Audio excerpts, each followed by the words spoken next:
Welcome back to another episode of the Me and Money podcast. Elliott, how's it going today? It's going well. How are you doing, Matt? Good. We're here to talk about retirement accounts. So can't complain, and it's not freezing cold outside, so I'll take that. Let's do it. Yeah. So what accounts do you want to talk about today? I know we've talked about all sorts of, abbreviations and accounts with numbers in their names. Which alphabet and numerical soup are we choosing today? Let's continue that trend with IRAs, 401ks, and 403bs.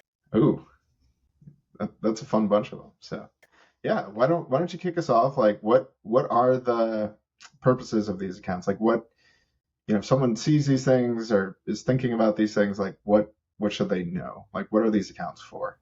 Yeah, so generally speaking, these accounts are for retirement for age 59 and a half or later when we're taking distributions. But during our working years, we can contribute to these accounts to the extent that we have earned income, the 401k and 403b being through some sort of work or employer plan. And the main difference there is usually corporations have a 401k and the 403bs typically fall under some sort of educational institution. For the most part, very similar. I won't say the same, but very, very similar in that they have similar contribution limits, a lot of similar rules. Just one is for the corporate side and one is more for the educational side. The IRA is its own beast in that you don't need to have an employer plan, but you do need to earn income to be able to contribute to that. But that's a plan that you could do on your own outside of work.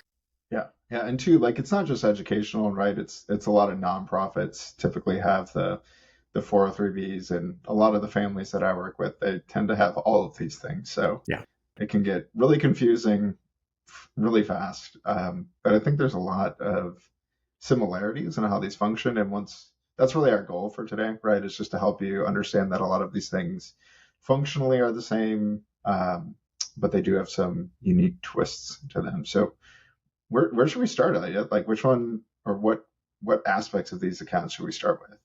Let's start maybe with the taxation of it, because I think that's the key planning piece that a lot of people sometimes just make contributions and aren't quite understanding of what happens to their tax picture now versus later. Yeah, and I think the beauty of this is they're all going to use roughly the same prefixes, right? So there's three varieties or flavors of taxation that they can have. So your first one and the most common is going to be those traditional contributions, right? So you can have a traditional 403b, a traditional 401k, traditional IRA. It all means the same thing, functions roughly the same, right? Like you said, Elliott, the contribution limits are different, but the way that those dollars are treated on a tax basis are all the same. So those traditional contributions, right? If you contribute, we'll say $1,000 to any of these accounts, right? Since you can definitely do that in all of them, that is going to be reduced from your taxable income this year and taxed whenever you take it out of the account. So if you put $1,000 in, right, that's taken away from your taxable income. If you take it out in retirement and it's $5,000, now that $5,000 is taxed as income, right? So you've deferred the tax. The next one, right, is the Roth. It's probably the sexiest of the bunch, right? So it's very much the exact opposite of the traditional, right? And you can have this in an IRA. So you can have a Roth IRA, Roth 401k, Roth 403b. And those are, again, not going to be tax deductible this year. So if you put that same $1,000 into a Roth flavor of these accounts, right, you're going to pay the income taxes on that $1,000 now. But if it grows to $5,000 when you take it out in retirement, you don't have to pay any taxes on that when you take it out in retirement. And again, Elliott mentioned that magical number of 59 and a half. That's really what we'd be aiming for in any of these accounts. There are some unique twists with the Roth, but we're not going to go into that today. And then the last one is, this one's probably the most confusing. Definitely.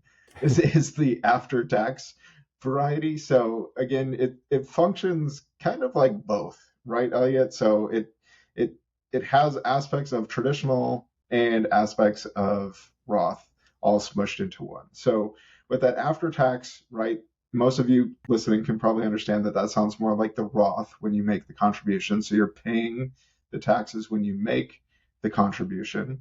And if that, again, grows to $5,000, right, Elliott, why don't you explain what's going to happen to that $5,000 in this scenario? Because it is different, right? And we're going to get into that in some future episodes as well with how this functions similar to other accounts. But what happens in that case, Elliot? Yeah, so if that $5,000 of after-tax contributions grows and then you take that out in the future, let's say that grows to $10,000, there's essentially going to be what's called a return of basis for some of that portion, where some of it's going to be taxed and some of it is not going to be taxed. So that original 5,000 is not going to be taxed because you've already paid tax. It's after tax on that. But you'll pay tax on any of the growth on that. So in the example of that 5,000 to 10,000, you also have $5,000 that hasn't been taxed. So that would be taxed in that situation. It gets a little more complicated as you go along and you have different levels of contributions, but generally that's the simplicity of it. Yeah. I want to go just a smidge further on that. So let's say that, I contributed $5,000, right? It's now grown to $10,000, but I only take out $2,000 at the start. Do I get $2,000 of my basis back, or do I have to pay $2,000 on the gain portion, or is it split of both? So it'll be a pro rata distribution, meaning you'll pay tax on a portion of it. Yeah. So in that case, right, I would get $1,000, right, an equal share of the distribution of the basis, which is not taxed, and then $1,000, which is the other pro rata share of the gains. So in that case, right, I would have taxable income of $1,000 for that given distribution. Yeah. So as you can see, it gets complicated when you start making after-tax contributions, something that you'll need to track closely and monitor when you're actually going to make those distributions. Yeah. And a lot of times too, we're going to dedicate a whole episode to like Roth conversions and backdoor Roths and mega backdoor Roths, insert adjective backdoor Roth, right? We're going to dedicate a whole episode to that, but typically what people are doing in those after-tax contributions are making use of that backdoor Roth. And just for those of you who may be considering that strategy or DIYing it, I'm just going to be honest with you. It's a lot easier to do this if you don't invest those after-tax contributions and do it right away. Otherwise, you're going to have growth in that account. It's going to create all sorts of nasty tax implications and tracking, and it's just really annoying. So, it's not necessarily advice. Consult your tax professional or advisor, but those are just some things to think about in that situation. Yeah, generally people don't have a ton of after-tax basis in particularly 401ks because they are making that after-tax contribution, converting to the Roth, and then that money's growing tax-free. So they're not really dealing with this more than on like a small dollar amount in the current year. Yeah. And so, I think next it would be good just to maybe transition into like some of the common provisional differences between like an IRA, which is pretty simple, not to be confused with simple IRA, which is not simple. But 401ks and 403bs typically have plan features that can really differ or vary depending on the employer or the plan administrator who's taking care of all of this. So why don't we start off? We just mentioned after-tax contributions. We talked about Roth features, right? Not every 401k has to have a Roth. Most of them these days do. But what are some other, plan features or things that maybe people should be looking for as to whether or not their 401k or their 403b allow them to do? Yeah. So one might be how frequently it can rebalance and what setting you're allowing that to be. So you can select your contributions, but then your plan might say or give you the option of rebalancing annually, quarterly, monthly, or some other time frame. So that's one. Yeah. Let's stick there for a second. Like, if someone were doing that, what would you maybe suggest they start with, or what makes the most sense if they do have a auto rebalancing feature? I think it depends on how far they want to get away from whatever their natural risk tolerance or asset allocation that they want to be. If you read the research out there, a lot of the research would suggest 6 months to annually, a lot being annually being okay. But just know that the longer you go without rebalancing, the more you might get away from target. And that might be more or less stocks depending on how the stock market's doing. So if stocks are doing really well and you select annually, that might allow your portfolio to go up in risk level a little bit. And conversely, if stocks are not doing well and you choose annually, you might be underweight your normal target. So you need to figure out what's best for you and how comfortable you are being away from that target. Yeah, and that's a really good point too, Elliot. And I think one thing that may help you steer in that conversation, if you're listening to this, is when you're younger, right? I see this a lot with my clients. It doesn't matter quite as much if the portfolio is getting a little bit more out of balance throughout the year. Like we want to be skewed towards those equities anyways. But if you are closer to retirement and you're hoping to start living off of that money, right, you may not want as much variance in those holdings, and make sure that you have the right risk tolerance to start with. But that could be something too, just to think about if you're getting close or thinking about retiring in the next year or two, you probably don't want to be skewing away quite as much, which can help prevent some downside risk for sure. Yeah. Yeah, so let's go back to other provisions. Some of the common ones that I see, right, are the matching provisions. Like, how does that match work? Is it a flat match, like dollar for dollar, up to 3% or 5% or 6%? Do they have a 50% match on the first 6% or 8% or some formulaic calculation to try and get you to save more of your own income before they match it? Do they have a match at all? Right? I think those are really good things to be thinking about when you're looking at your employee benefits or considering a new job. Like, what form of compensation in that area is either going to be added or taken away when you change jobs? And then a big one too that I see, especially with the younger folks that I typically work with, are how do those employer contributions vest? So there's a few different ways that this can work. Investing, I'm sure a lot of you have read this if you're looking through those employer benefit packages, is really just when does that money become yours? So there's really, I would say, like three common ones that I see. There's more, but typically the first one will be just a straight, like, automatically vested. So if your employer matches that 3%, that money is yours the day that they make the contribution. I also sometimes see what's called a 3-year cliff vesting period, where it's not your money at all unless you stay with the employer for 3 years. And you need to understand that really what the employer is trying to do there is incentivize you to stick around, to get that money for the 3 years.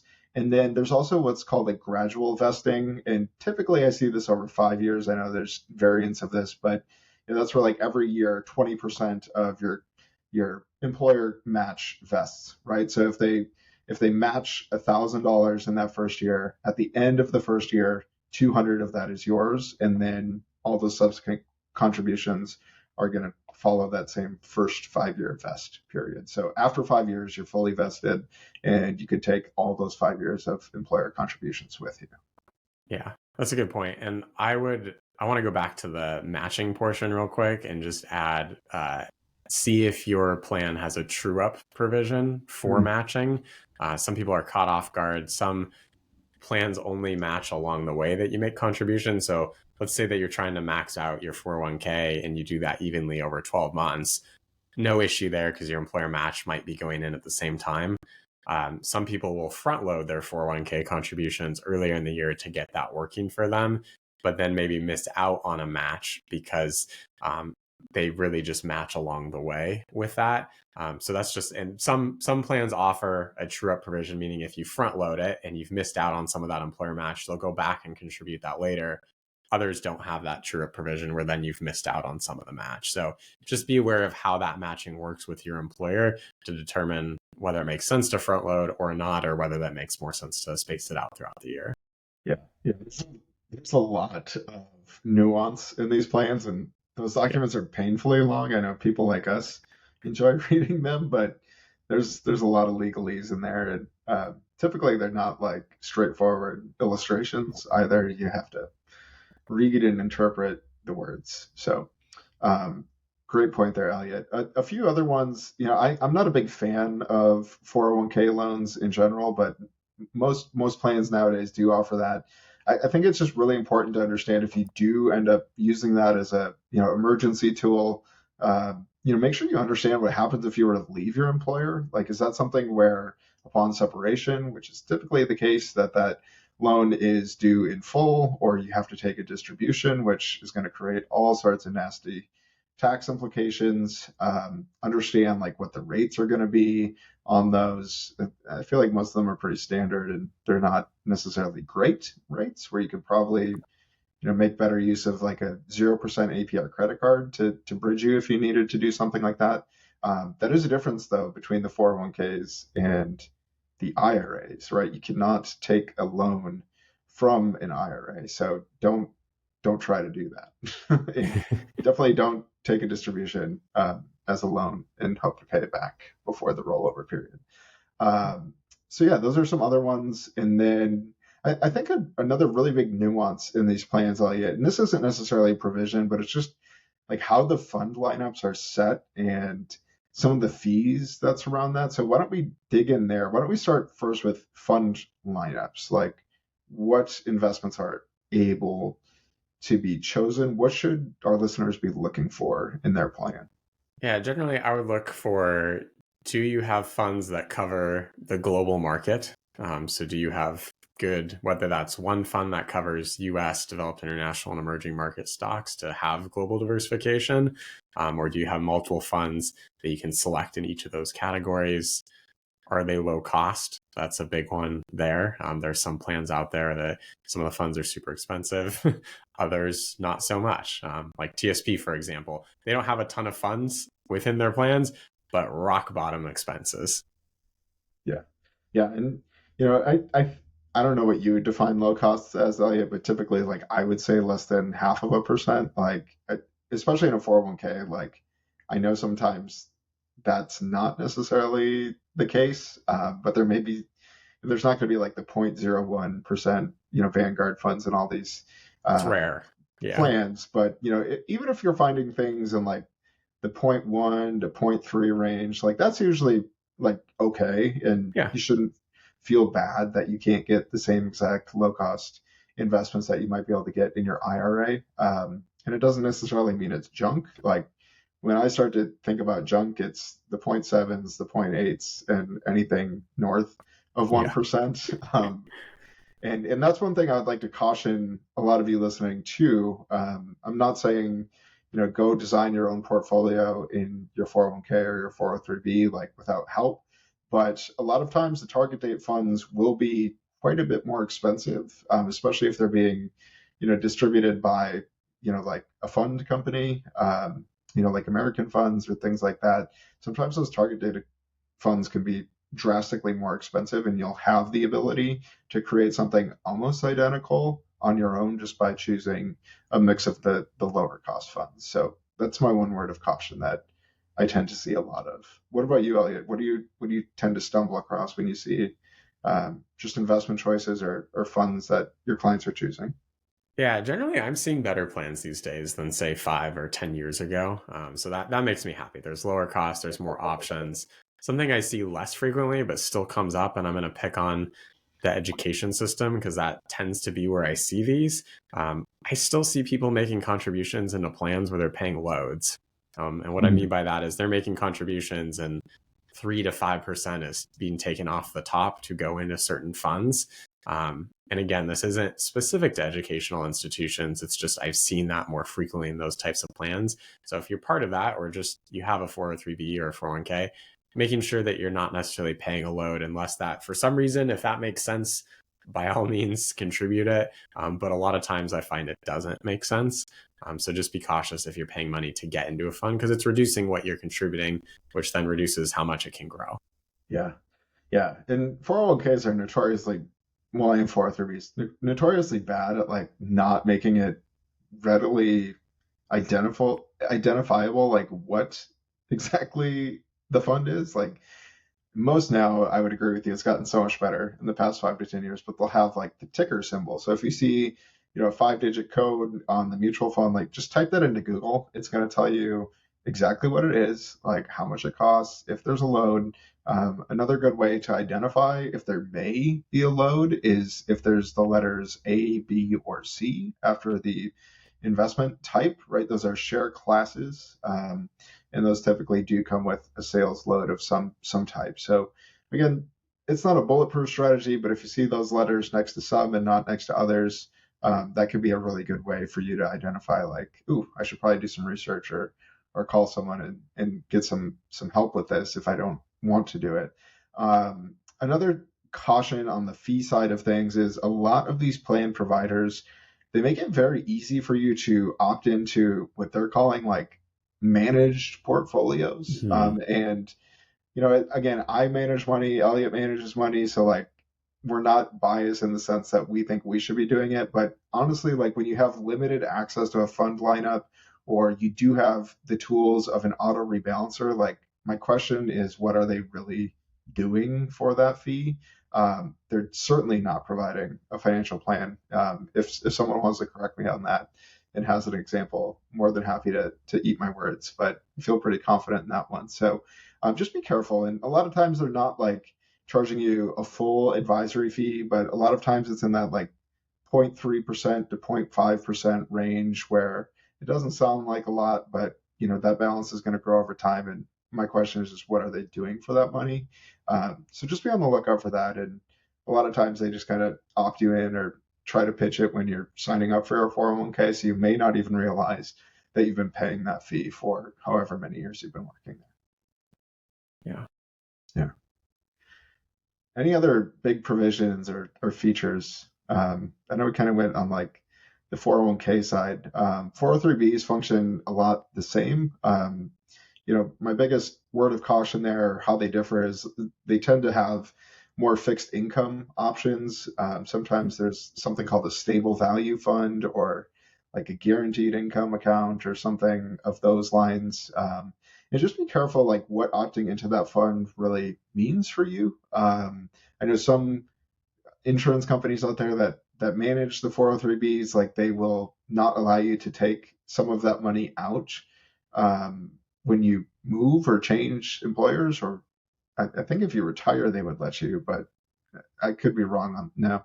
Not always. Sometimes if you opt into a fund, they're paying a higher rate because you've agreed to lend your money or give the money to them for a certain time frame. Yeah, and so especially, I mean, if you're putting your whole balance in there, that can be a large amount of money that's not going to be accessible to you like the day you retire. And a lot of times they really like to drag this out where you can only take like 10% of the value like every year from those funds. So you have to like deal with these either large amounts being locked up or really tedious small distributions from these accounts for a whole decade, which is just really annoying and like another thing you're going to have to track and make sure that you have linked up properly. So those are some of the major differences. But again, I think nowadays the industry has just gotten so much better and lower cost that I'm less concerned about this for those of you listening, but it's still really, really good to understand what's available to you. The last feature I want to talk about, Elliott, I have one more, but if you have anything else, like... No, by all means. All right. So a lot of these platforms now, too, now that they're all kind of being aggregated to some of these larger institutions, they'll have what's called like a brokerage link or a self-directed brokerage option. So if you do find yourself having like really high expense funds, like 1% plus, and there's not access to a lot of index funds, like, just an S&P 500 fund or international index or small cap index, you do most times now have the option to do that self-directed brokerage where you can have access to a much wider range of funds. Now, again, just be sure that you're not opting into like any massively, high fees to do this, or you actually know and want to do that research to pick the funds, because the beauty of the 401k plan is there are limited options for you to go and cause damage to yourself, right? But it's automated. And it's automated. And when you open up that brokerage link, there's a lot more mechanical work that you're going to have to do. There's a lot more research, and there's honestly just a lot more risk to ending up in something you don't want to be in. So that's my word of caution on that. But they are really nice features to have if you do want to do that, and you don't have a particularly strong fund lineup. Yeah, good points. Yeah. Well, that's all I have. I think we're going to talk more about Roth and traditional on a future episode. We're going to talk about brokerage accounts. We'll certainly do an episode with the backdoor Roths and the mega backdoor Roths. So I think this is enough to keep you dangerous when you're starting to look at some of these retirement account options. But if you have any questions, please feel free to reach out. We know that our industry is atrociously bad at making things complicated and jargony. So don't hesitate to reach out. Great. Good talking, Matt. You too, Elliott. See you next time.